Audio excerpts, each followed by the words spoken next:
भारतीय भांडवल बाजारातील बँका व वित्तीय संस्थांनी व्यावसायिक गुंतवणुकीच्या उद्देशाने म्युच्युअल फंडांची स्थापना केली.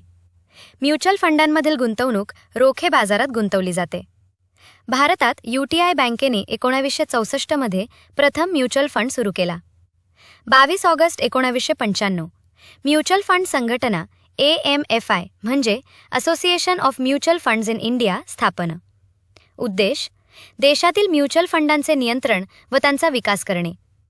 AMFIच्या ऑक्टोबर 2013 मधील अहवालानुसार देशातील 43 म्युच्युअल फंडांच्या व्यवस्थापनाखालील एकूण मालमत्ता 8,08,295 कोटी रुपये इतकी आहे.